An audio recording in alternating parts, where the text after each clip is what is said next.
Nggak, sebenarnya gue dari 2012 nggak makan nasi. 12 tahun. Awalnya sih gara-gara sakit sebenarnya. Oke. Gue sempat sakit, namanya Bell's palsy. Apa namanya, tekanan darah gue Tinggi. Pada saat dimintain foto di tengah jalan atau gimana itu gue sebenarnya nggak nyaman. Iya.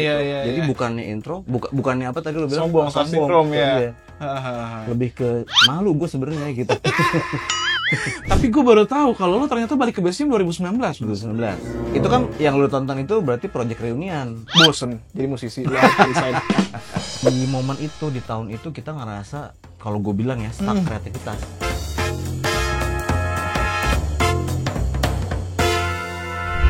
Balik lagi Beranda People di episode podcast kesekian lah di Beranda hari ini. Hari ini gue spesial punya salah satu bintang tamu atau narsum, bisa dibilang living legend musik Indonesia ya. Sigit Wardana. Yeay, halo. Sehat Mas Sigit? Tuh, living legend tuh kayaknya, alhamdulillah sehat. Alhamdulillah. Living legend tuh kayaknya beban buat gue gitu. Kenapa harus gue bilang legend? Karena udah 30 tahun lebih kan. Iya, betul. Umur gue udah 30 tahun, jadi gue belum apa-apa, masih ditakdirkan lo udah ini perintis kan. Ini kayak gini-gini nih.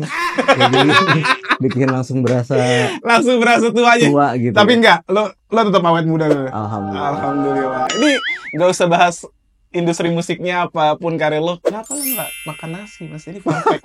Ini harus gue tanyain dari awal karena mungkin teman-teman yang nonton beberapa podcastnya Mas Sigit sendiri nggak tahu kalau Mas Sigit tuh emang nggak pernah makan nasi, makanya badannya tuh selalu ideal. Itu bener loh. Biasanya kan kayak gitu ya. Ya itu ilmunya. Itu Gua ilmunya. nggak bisa kasih tahu sebabnya kenapa, karena itu ilmunya. Syaratnya enggak.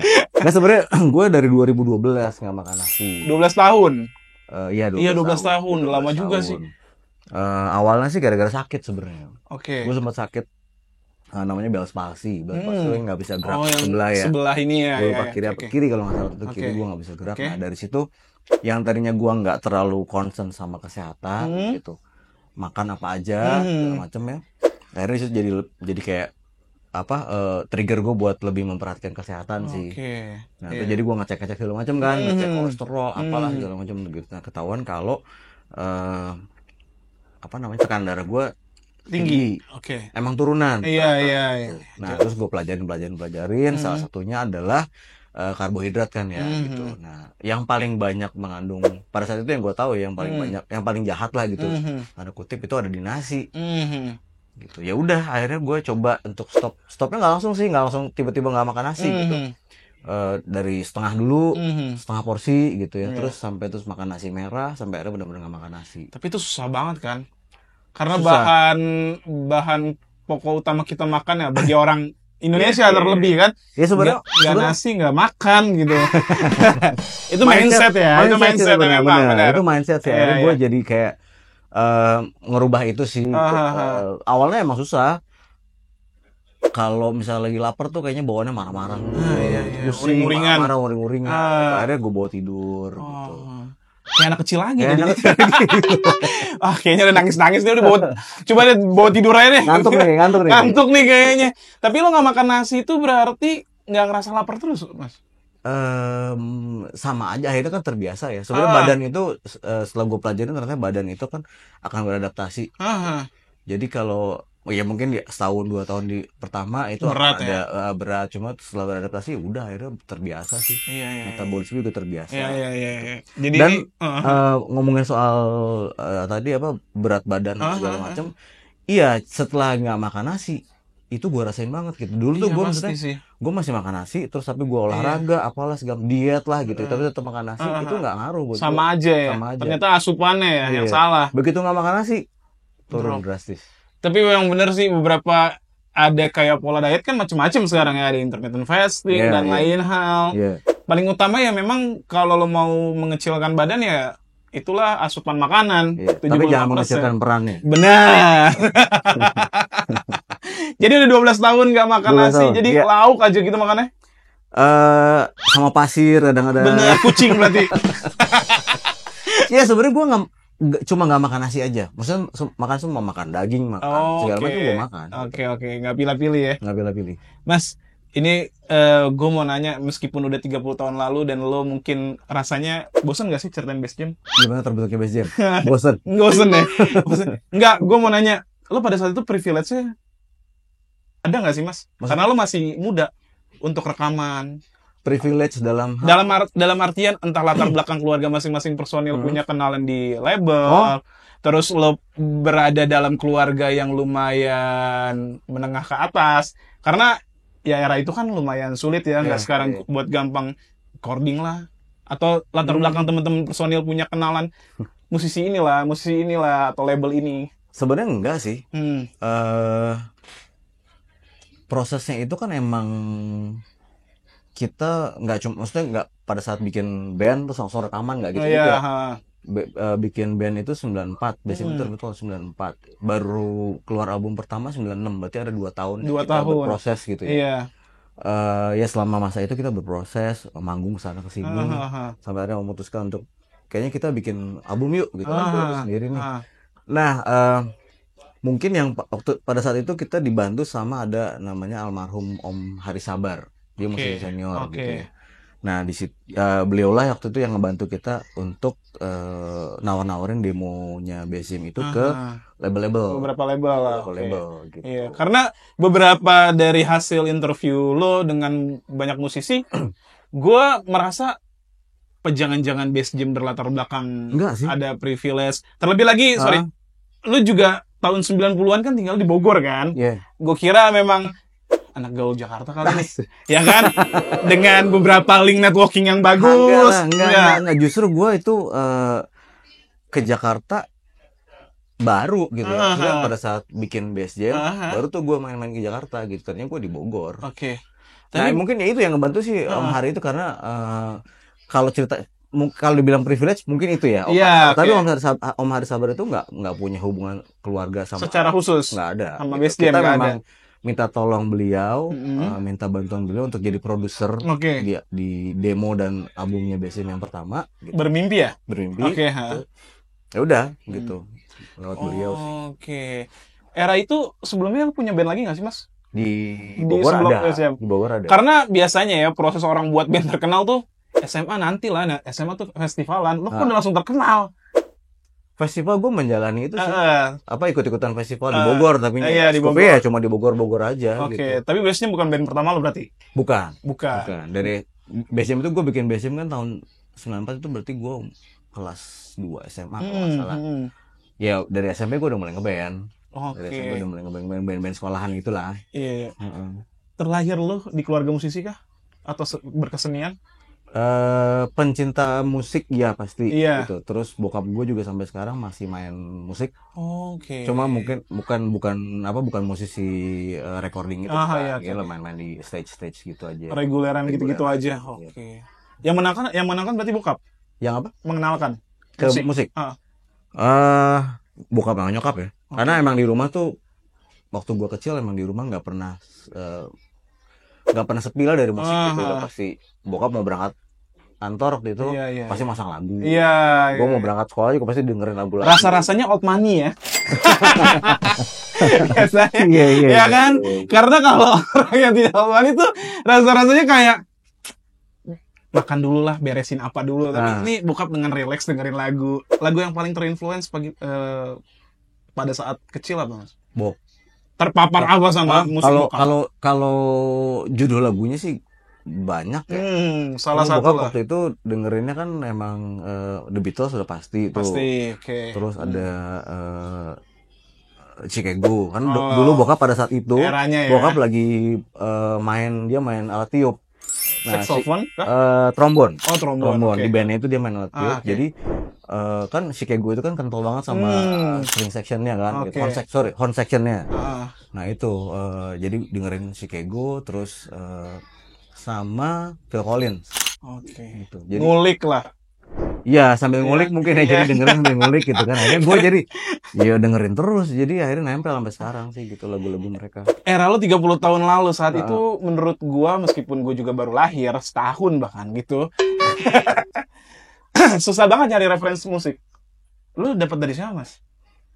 SMA lo? SMA. SMA. Kalau sekarang Kalau mungkin yang tadi gue omongin bokap masang itu, gue masih SD itu ya. masih SD. SD ya, belum bermusik ya. Iya, Gua baru belum musik. denger ya. Tapi Lagu kalau aja. SMA udah buat SMA band, kaset lah ya. kaset. Gue termasuk rajin Oke. denger radio dan beli kaset kalau ada lagu yang gue senengin gitu. Oke. Cukup hunting ya? Iya. Iya. Kalau sekarang mungkin kan kita lihat kategori Spotify ya. Nah, iya. New Friday aja kita udah tahu. Udah tahu. Kalau dulu kan agak lumayan sulit, terlebih kalau Tapi mungkin dulu nggak maksudnya kaset dan CD kan nggak sesulit kayak sekarang ya. Toko kaset tuh sampai di tiap mall ada pasti. Iya, gitu. ada. Gitu. Jadi biasanya gue ya kalau dengerin radio terus ada satu lagu yang gue suka dari band apa, gue cari tahu gitu ya. Ada majalah juga dulu. Iya, ada majalah. Gue lihat di situ, terus ya udah akhirnya kalau gue tertarik gue akan beli kasetnya. Oke. Terlebih majalah tuh juga dulu nggak tahu ya. Gue pernah denger biasanya dari orang kaya. Pernah denger. Iya, gue pernah denger dari. Tapi lu nggak baca majalah ya? Nggak, maksudnya kalau majalah dulu era dulu tuh harus punya teman yang lumayan menengah ke atas untuk bawa majalah dari luar. Nih gue ada majalah. Oh iya, kalau ya dari kan? luar ya. Tapi kan Iya. di Indonesia ada juga majalah. Ketinggalan nggak?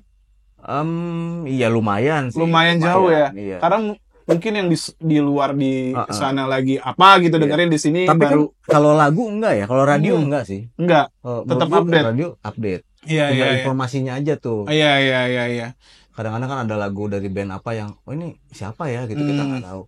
Bahkan ada loh sampai sekarang gue ada lagu yang gue baru tahu. Oh, gue dulu suka banget lagunya gitu. Iya. Gue lupa siapa. Cuma gue baru ngelihat penampilan si bandnya itu sekarang-sekarang ini di era-era YouTube sekarang ini. Padahal di band lama. Band lama. Gue baru ini ternyata. Iya. Dulu nggak ada. Gue nggak bisa tahu mereka kayak gimana bentuknya. Nggak kedapetan lah secara visual ya.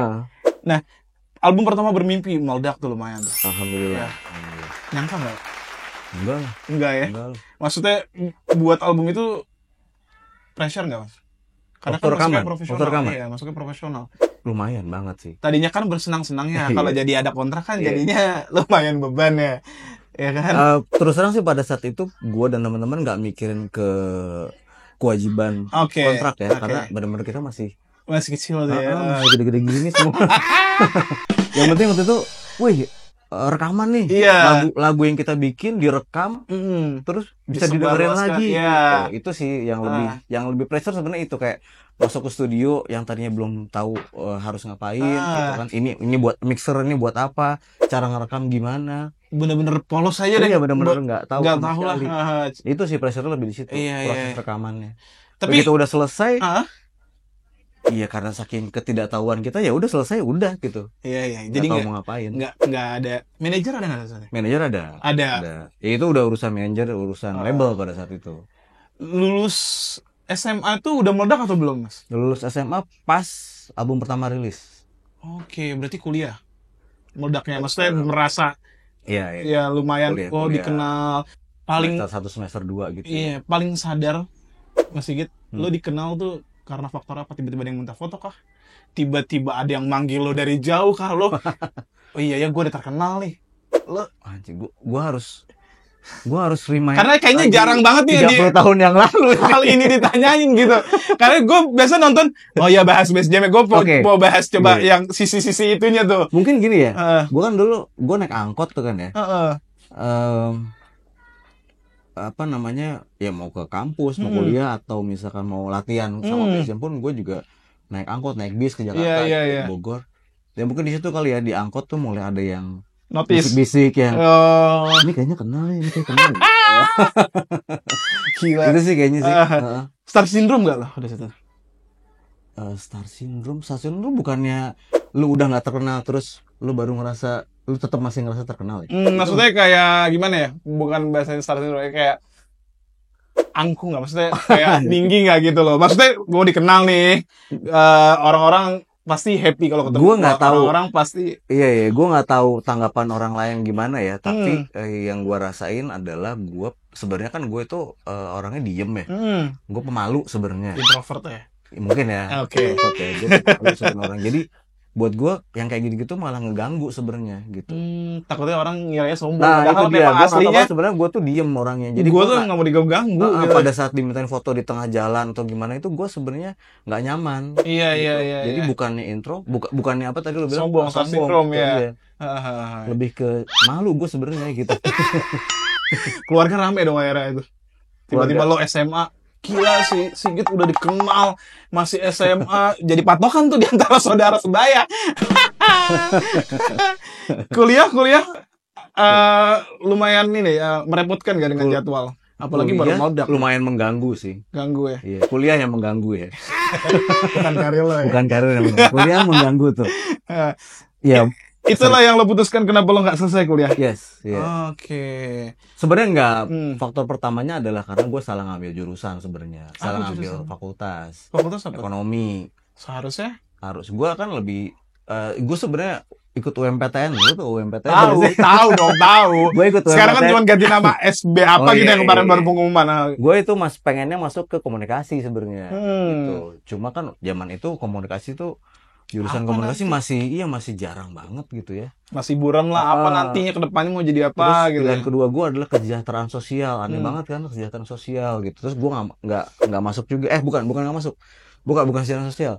Gue ngambil sastra Cina apa kalau nggak salah. Apa Jepang gitu kalau era sekarang sih mungkin lo kepake tuh karena banyak investor. Outside juga dulu. Iya, ini visioner jadinya. Nah terus pas gue daftar itu sambil gue daftar juga ekonomi gitu. Nah kalau yang swasta itu kan ekonomi udah pasti keterima ya. Iya. Apa enggak gitu.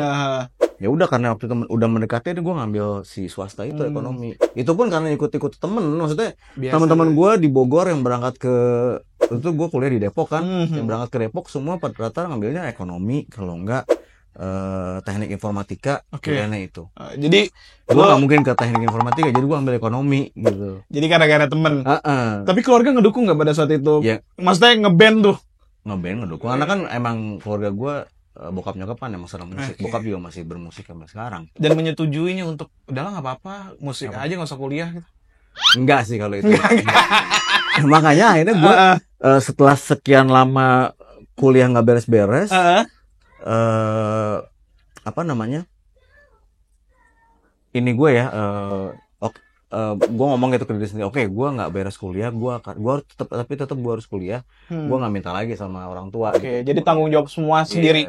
Akhirnya gue kuliah lagi dengan pindah kuliah dengan biaya sendiri, gitu. Itu selesai kalau yang itu. Selesai, alhamdulillah. Terus meledak mas, lulus kuliah remaja lah ya. Ada nggak? Seru nggak remaja lo? Lo punya uang banyak, dikenal, gitu. Gue tuh kebayang kayak pasti, wah anjrit, rockstar nih, gitu. Terus masih muda lah, ya kan? Kalau gue sekarang malah mikirnya justru gue kemudaan. Terlalu muda. Terlalu muda untuk dapat semua itu, iya. Jadi gue belum tahu itu harus diapain.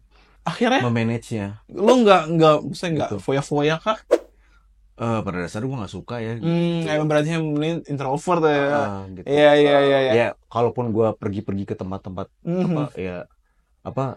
hiburan malam gitu. Nightclub gitu. Itu lebih ke kayak ikut teman-teman aja sih. Iya. Diajakin ayo datang gitu. Tapi sebenarnya gue nggak menikmati sih. Nggak nikmatin. Tapi lu tipe yang ngumpul banget nggak mas? Kalau ngumpul iya, tapi kalau untuk pergi ke tempat yang musiknya binggar-binggar gitu itu enggak nyaman ya. Mendingan ngumpul ngopi apa sih? Iya. Gitu, ngobrol-ngobrol. Ini gue nggak tahu ya, lo mau spill apa nggak? Ingat nggak nominal yang bikin lo kaget, lo nerima uang segitu di umur yang segitu juga? Misal tiba-tiba lo umur kayak 17, gue tuh udah nerima era itu ya, 50 juta gitu misalkan. Itu kan gede banget zaman dulu. Iya, nggak nyampe segitu sih gue. Terus lo kaget gitu. Kalau masuk sekitar. Gue punya uang segini gitu, bukan uang orang. Pertama kali itu kalau nggak salah sih, seingat gue ya 15 sampai 20-an gitu deh. Itu gede sih tapi tetap di tahun segitu ya. Terus berikutnya lagi. Gila.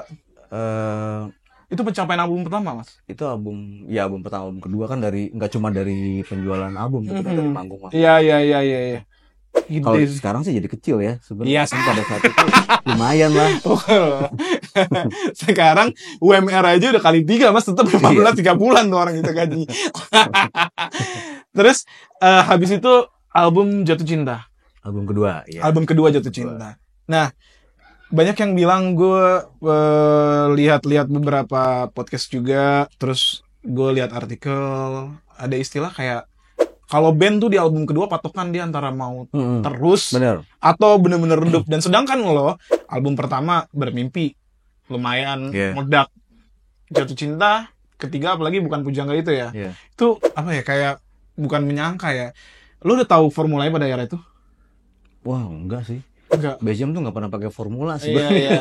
Maksudnya lihat evaluasi dari album pertama, kan biasanya ada beberapa musisi buatnya kayak gini lagi nih, pasti enggak. Kalau meledak. Justru kalau dari Bass Jam ya, dari bandnya sebenarnya kita nggak pernah pengen di kayak gitu-gitu tuh. Oh, formulanya udah dapet nih, kita bikin lagi, kita yang begitu-begitu justru datangnya dari manajemen dan dari label biasanya gitu. Bikin lagi kayak gini dong, ini sukses nih gitu. Demand-nya jadi tinggi ya. Iya. Gitu. Dan pressure-nya justru ada tadi, kalau lo ngomongin pressure ada di album kedua gitu, karena orang mulai album kedua harus gini loh, album pertama begini sukses apa itu justru pressure di situ. Iya, itu berat banget itu. Album pertama, album kedua, tapi yang paling lumayan akhirnya besar The Everlasting, yang album ketiga itu single Bukan Pujangga. Iya.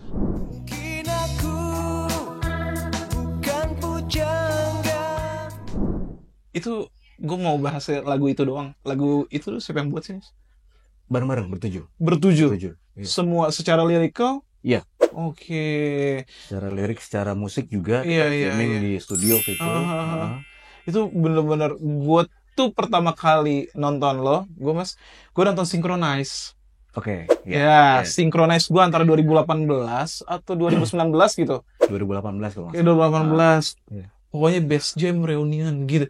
Gua yang lahir pada saat lo udah buat band kan, gue baru pertama kali dong. Siapa nih band nih gitu? Enggak, gue udah enggak. Maksudnya lagu itu kan terus ada gitu loh. Anjir, ternyata ini Bass Jam, kapan lagi nonton Bass Jam. Jadi gue nonton aja. Tapi gue baru tahu kalau lo ternyata balik ke Bass Jam 2019. 2019. Itu kan yang lo tonton itu berarti Project Reunion. Oke. Iya. Namanya Bass Jam Reunion, bukan Bass Jam aja. 2006 ya. Ini kita balik lagi, lo setelah sukses album 2006. Bosen jadi musisi. Gue nanya to the point aja deh. Kalau biasanya kan kalau media lain, lo kenapa? Enggak, gue nanya lo bosen jadi musisi terus lo pengen jadi artis gitu. Jadi aktor gitu. Kalau sebenarnya gini, balik lagi ke 2004 dulu. Karena pada saat itu kan Bass Jam kontraknya habis sama label. Anak-anak juga, teman-teman juga pada nggak pengen nerusin sama label itu gitu ya. Terus nggak ngapa-ngapain gitu, nggak niat ganti label kah atau approaching ke label baru? Di momen itu, di tahun itu kita ngerasa, kalau gue bilang ya, stuck kreativitas gitu. Nggak tahu, karena di album sebelumnya, di album terakhir itu kita kayak, aduh bikin apa lagi ya? Iya. Apa lagi ya, kayak gimana lagi? Akhirnya jadi udah kontrak habis, kayaknya waktunya buat kita istirahat dulu kali ya gitu. Akhirnya jadi lama tuh vakum. Ya pada ada yang keluar negeri, sekolah, ada yang kerja apa segala macam gitu. Nah, gue nganggur kan? Bingung. Umur juga nggak, masih muda kan intinya. Kayak terus? Ya udah, terus ditawarin lah casting. Gitu. Karena dalam kondisi, gue kerja apa ya? Terus dapet casting, terus dapet lagi gue masuk. Ya udah, akhirnya gue ikutin lah itu dunia syuting-syutingan gitu. Stripping itulah. Belum stripping waktu itu. Enggak, tapi era itu sorry Mas. Lo gak langsung mikir, gue solo lah, gak mungkin gue jadi, kenapa lo harus mikir casting gitu? Maksudnya kan kalau musisi kan ada runutannya ya. Keluar dari band tuh, ya udah aku solo aja. Itu gue belum keluar ya. Jadi masih vakum. Oke. Vakum. Ketika sendiri lo gak project solo? Enggak. Gak kepikiran? Gak kepikiran sih. Enggak. Gue agak balik lagi pas 2004 sama teman-teman Bass Jam yang lain, sempet gak sih ada omongan, udahlah buat apa aja, kita buat apa aja kemakan kok.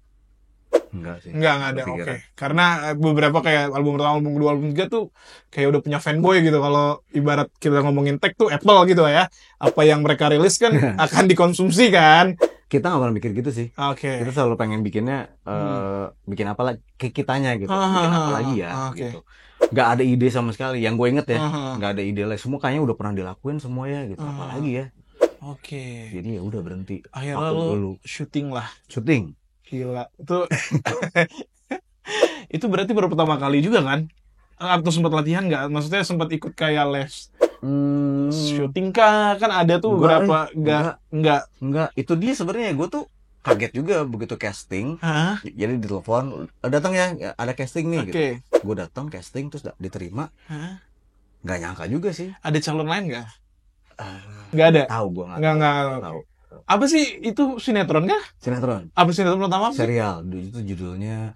Sebenarnya itu bukan sinetron pertama, itu sinetron kedua kalau nggak salah. Sebelumnya Sequel pada saat, gitu ya? Nggak, pada saat Base Jam masih aktif, gue sempat main juga miniseri Oke. sama Rosa waktu itu. Iya. Terus beberapa kali jadi bintang tamu lah di sinetron gitu. Terus akhirnya baru mulai beneran punya judul sendiri dan jadi punya peran sendiri tuh di yang gue casting itu. Oke. Judulnya aduh apa ya? Lupa lah tuh ya. Ajari Aku Cinta kalau nggak salah. 2006. Nah, gue tahunnya 2007. Ya sekitar circa segitulah ya. Lu nikmatin Mas tapi Awalnya enggak. bukan duitnya ya. Awalnya enggak. Itu kita tahu lah. Maksudnya gue menjalankannya gitu loh. Awalnya enggak. Oke. Awalnya enggak ya. Itu tadi kan gue bilang dalam kondisi terpepet nggak ada kerjaan, gue mau nggak tahu mau ngapain. Iya. Akhirnya udahlah terima aja. Project maksudnya dalam artian bikin lagu menjadi produser kah? Lo nggak pikiran? Belum kepikiran. Oke. Era teman-teman musisi mengajak. Iya. Gue udah kepengen, tapi gue nggak tahu harus mulai dari mana pada saat itu. Iya. Jadi yang ada di depan mata, ya udah itu aja. Iya, oke. Biar cepet aja lah. Iya. Main sinetron berapa lama sih Mas? Maksudnya di dunia acting itu? Sebenarnya sampai sekarang pun masih ya. Masih. Cuma emang kemarin pas pandemi itu gue nolak ya. Gue nolak syuting. Kenapa? Nolak callingan karena gue takut lah. Oh iya. Gue takut sampai akhirnya udah keterusan tuh sampai sekarang. Oh, Nggak pernah diajakin lagi. Tapi secara kerjaan nyaman gak Mas? Pola kerjanya untuk Akhirnya jadi dinyaman-nyamanin. karena kan kayak lu ngetek yang berapa video harus Iya. berapa gitu kalau gitu tahu kan. Iya. Akhirnya karena emang gue ada fase yang benar-benar nggak bermusik ya. Jadi emang dunia gue di situ gitu. Iya. Ya udah gue mencoba untuk nyembur aja gitu, gue jalanin aja. Dan Oke. begitu gue balik lagi ke musik, gue jadi kayak punya dua kerjaan. Iya. Di acting sama di musik. Ketika kita lewatin musik, kita lewatin dunia actingnya, ketika project akhirnya Best Jam Reunion, itu 2017 ya, 90s ya. Mulainya Festival, 2014. 2014. Pertama kali manggung di 90s Festival kan? Ya, yang sebenarnya yang men-challenge Best Jam untuk reunion tuh sebenarnya itu 90s Festival. Oke. Mereka yang Jadi ngumpulin semua. mereka yang mau nggak Best Jam main tapi reunion gitu. Oke, iya. Udah akhirnya dikumpulin lah semua. Walaupun nggak semuanya ikut ya. Iya. Tapi cukup ngangenin lah pada era itu akhirnya lumayan jadi tolak ukur untuk diundang selanjutnya kan? Iya. Buat kita pun juga ngangenin. Buat personal juga ngangenin karena udah sekian lama nggak main bareng. Tiba-tiba latihan lagi. Iya. Lagi manggung lagi. Terus sempet ngulik lagi ya Mas? Lagu. Iyalah. Lo masih inget. Tapi pas lo mulai lagi reunion tuh dalam artian lo ngulik musik yang di luar nggak? Maksudnya di Indonesia, seluar yang lagi in, yang lagi hype gitu. Iya. Gue mungkin termasuk yang suka mencoba untuk update musik sih. Oke. Dari sampai sekarang pun juga gue coba. Karena gue pernah denger Mas, maksudnya ini salah satu platform streaming tuh namanya Tidal, kayak Spotify, mengeluarkan ilmiahnya, maksudnya katanya kalau umur di atas 30 tahun tidak akan bisa dengerin. Iya, tidak akan tuh mencari lagi lah musik-musik baru gitu. Jadi tuh batasnya ya udah umur 30 tok atau. Jadi kalau udah yang terpapar di 30, lo akan mendengar musik-musik yang era lo aja. Enggak mau tuh, itu setuju, Mas. Setuju. Tapi lu masih dengerin maksa gue paksain karena kerjaan juga kan. Iya. Kebutuhan kerjaan juga. Tapi gue sih mikirnya gini, di atas 30 tahun lu nggak akan bisa mengidolakan, lu nggak akan bisa mempunyai idola baru gitu. Tidak mendapatkan reference katanya sih. Lu dengerin sih mungkin masih bisa. Dengerin suka lagu, suka juga susah sih ya, tapi dengerin sih masih bisa. Iya. Tapi untuk jadi, gue suka banget sama lagu Jadi ini, repeat gue lah. fans sama si ini nggak bisa. Nggak bisa sih kalau menurut gue, Iya, susah. iya. Emang lumayan. Itu gue juga baca jadi nge sih. Terus gue sempet, gue jadi males sih nyari musik baru. Kenapa gitu kan? Kalau dulu tuh emang bener-bener ada aja waktu untuk kayak sebelum tidur lu mau lihat musik apa yang lagi baru, iseng lah dengerin. Cuman suka kayak, nah project Bass Jam Reunion tuh berjalan berapa tahun mas? 2014, 5 tahun. Sangat lama juga 2019, ya. iya. Akhirnya makanya kelamaan reuniannya. Anjir lama banget. Iya, reuni melulu. Itu bener gak balik-balik akhirnya. Ya kan? Reuni melulu. Akhirnya menjadi Bass Jam secara murni Bass Jam tanpa embel-embel reunion 2019. Ya, jadi 2019 teman-teman di Bass Jam itu kan emang kayak nyetop nih. Kita udahan ya reuniannya ya. Iya. Gitu. Mas, ketika lo masuk 2019 ke Bass Jam baru lagi lo bawa ide-ide menarik atau mengepalai lah band Bass Jam lagi nggak? Kalau mengepalai enggak sih gua. Karena di Bass Jam memang dari dulu nggak pernah ada satu orang yang ditunjuk jadi leader gitu ya. Kita sama rata, bayaran juga sama rata. Itu paling penting. Jadi emang semuanya sih, semua yang dibawa sama teman-teman pada saat ada di luar, begitu balik ke Bass Jam, ya itu kita coba terapin, kita adaptasi ke Bass Jam kayak gimana. Gitu. Terus 2019 5 tahun, kepotong pandemi, ada rencana apa pada saat itu? Sebenarnya pada saat itu kan kita mau udah siapin di 2019 akhir itu kita udah rekaman 5 lagu. EP berarti ya? Belum. Kita mau rilisnya kayak single terus sama ada pokoknya ada beberapa aktivitas, gue lupa sih apa. Di 2020 harusnya dijalaninnya. Iya. Tapi begitu masuk 2020 kan pandemi itu. Udah. Selesai itu semua rencana. Yang lagi pada hot-hotnya gitu kan. Baru-baru balik lagi. Akhirnya lo coba solo. Solo sebenarnya gue dari 2009 loh. 2009? Iya. Apa sih mas? Gue lupa lagu pertama yang solo tuh. Gue remake lagunya Dikustik Setia. Oh iya. Benar. Iya. Mini album waktu itu. Mini album ya? Mini album. Gue sempet lihat juga yang sama itu sih, bawain cover Deloitte itu. Oh iya, itu project pas pandemi. Pas pandemi ya? Oke, dibawain beberapa lagunya. Iya. Sekarang sibuknya dengan apa nih? Dengan Bass Jam kah? Dengan project solo? Semua lah. Sesibuk mungkin pokoknya gue mas sekarang. Iya. Tapi lu produser gak sih mas? Hah? Tapi lu juga menjadi produser gak sih buat beberapa musisi? Iya, ada beberapa. Nah mas, gue mau nanya. Gue sempet lihat interviewnya, aduh gue lupa namanya, dia biasa buat lagu, dia vokalisnya One Republic, Ryan Tedder. Iya. Dia pernah bilang, gila, di salah satu interview ya, gila saat ini tuh kalau buat musik susah banget untuk terkenal, susah banget untuk meledak, dia bilang kayak gitu. Tanpa lo bantuan semacam platform TikTok, kayaknya chance-nya, probabilitasnya kecil lah. Itu lo setuju kan statement itu? Menjadi produser musik? Apa yang membuat susah? Karena sekarang kalau dulu mungkin media untuk mengenalkan karya kita ke orang itu lebih spesifik ya gitu. Apa namanya, TV, radio, media cetak misalkan gitu ya. Jadi fokus orang tuh nggak kepecah ya? Kepecah. Kalau sekarang kan bisa, ya sekarang sosial media aja ada banyak banget. Gitu. Belum tentu misalkan satu orang itu pakai semua sosial media. Gitu. Kalau kita cuma berpromo di satu sosial media aja, lu pakai sosial media gitu ya. Si gue berpromo di situ, tapi orang lain yang nggak pakai, berarti dia nggak tahu lagu gue dong. Iya. Ya gitu. Jadi terlalu banyak platformnya. Iya, gue sempet. Iya juga sih. Satu sisi sebenarnya bagus karena jadi makin banyak, memudahkan. Medianya jadi makin banyak. Pelurunya jadi makin banyak lah. Benar. Tapi satu sisi juga itu bisa jadi bumerang juga karena nggak semua orang akhirnya jadi apa ya? Kalau dulu kan karena tadi sedikit itu akhirnya jadi kayak dipaksa ya. Sedikit dipaksa gitu. Iya. Ini ada lagu baru nih. Lu suka nggak suka lu harus dengerin. Kalau sekarang orang bisa milih. Iya sih. Gitu kan. Terus setiap Jumat tuh ada lagu baru. Gila puluhan gitu. Istilah ini juga mas, gue juga mau, lu setuju apa enggak? Kalau beberapa musisi atau band yang sudah dulunya di televisi atau terkenal dari radio, itu akan long last dibanding yang akan terkenal cuman melalui sosmed kah, setahun 2 tahun. Karena kalau di TV tuh atau di industri dulu ya, radio tuh hampir masif semua masyarakat tuh pasti tahu gitu loh.